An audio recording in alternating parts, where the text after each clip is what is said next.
Welcome to Case Closed, our educational series where we examine real closed malpractice claims. Each case breaks down the clinical decisions, the allegations, the defense, and the lessons that can help you reduce your professional risk. Today's case involves a joint replacement procedure and a patient who later claimed the surgery was never indicated. The patient was a 55-year-old female. She presented with pain in the great toe during ambulation. X-rays revealed moderate degenerative joint disease and dorsal spurring. She was diagnosed with hallux limitus. The patient was given options for conservative treatment or surgery. She chose conservative treatment first. At follow-up 2 weeks later, she reported worsening symptoms and elected a surgical approach. The insured conducted a thorough informed consent discussion and obtained signed consent for joint replacement and excision of bone spurs. The procedure was performed without complication. 10 days after surgery, the patient presented with a blister and hematoma. The insured drained the wound, applied new dressing, and prescribed antibiotics. At the next visit, she reported improvement with clear fluid drainage. At a later visit, she said she was doing better, but feared infection and requested additional antibiotics. No open areas were noted. The insured ordered a topical antibiotic and more oral antibiotics. At a follow-up 39 days after surgery, the patient reported pain and difficulty walking in regular footwear. An X-ray showed a well-seated implant with no signs of osteomyelitis. An MRI showed no evidence of osteomyelitis or implant-related complications. The patient saw a neurologist, and an EMG returned normal results. She returned to the insured's office still complaining of pain and difficulty walking. The insured suggested a second opinion. The patient saw a second podiatrist and stated she never wanted the original surgery.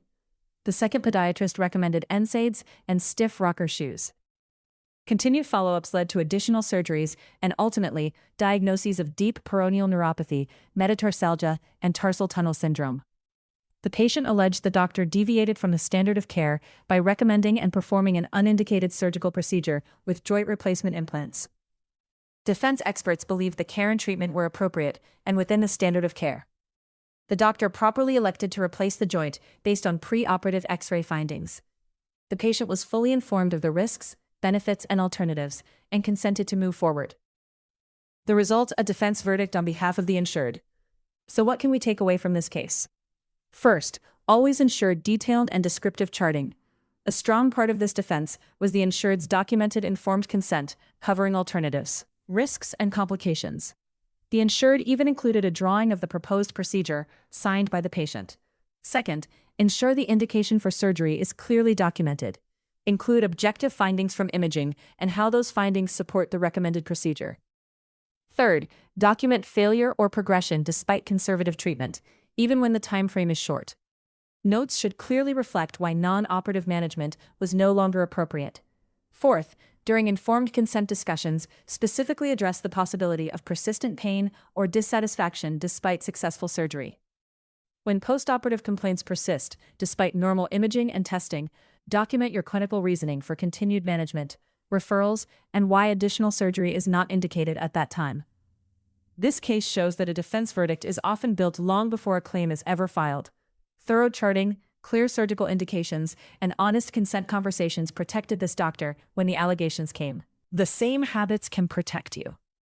To learn more about reducing your professional risk and to download this case, visit our website.